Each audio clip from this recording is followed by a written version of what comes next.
Clint, you've been in some of the industry's most successful films. How much clout has that given you in terms of what you want, what you're able to do? It gives you good clout. I think your track record, your overall, your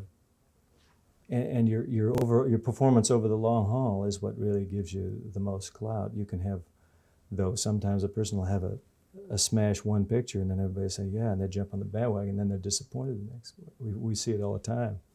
You see people have one show and the next picture they quadruple the costs and it doesn't perform that way.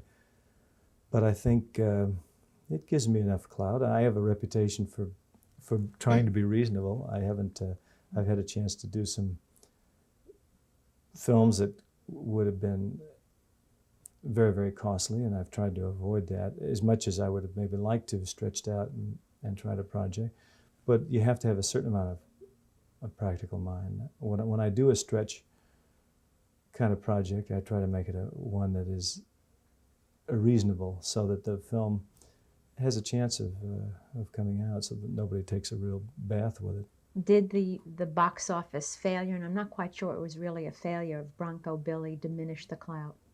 No, not at all. Actually, Bronco Billy wasn't a failure. The only thing it was a failure in is that everybody was hoping it would be a $100 million grosser, yeah, right? everybody was hoping that it would do the business of the prior film that I had out, Every Which Way But Loose.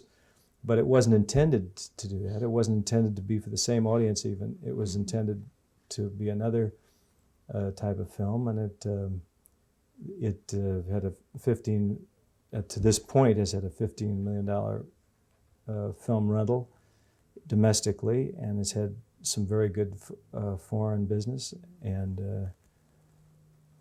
that isn't bad when you consider the film cost $5 to make. If it had cost 10 or 15 to make, then it might be considered a box office failure. But it wasn't intended to be a big. It was just something I wanted to do. It was a story I wanted to do. There was a certain purity about it that I liked as a script. Are you at the mercy of your audience? I think everybody is, yeah. I think if your audience gets fickle and decides they can pass on you, then you're at the mercy of them, sure. Because the studios are all run by people who are saying, what's happening now? If you're not happening, you can be, it's a feast or famine business. It was in the beginning. When I first met you, when I was an unknown actor, you were an unknown journalist. And we were all both sitting around wondering where we were what going. was going to happen, what was going to happen to us. But then all of a sudden, you hit a home run and everything's fine for a while. But you always have to remember that you might have to settle for a one base hit now and then. Yeah.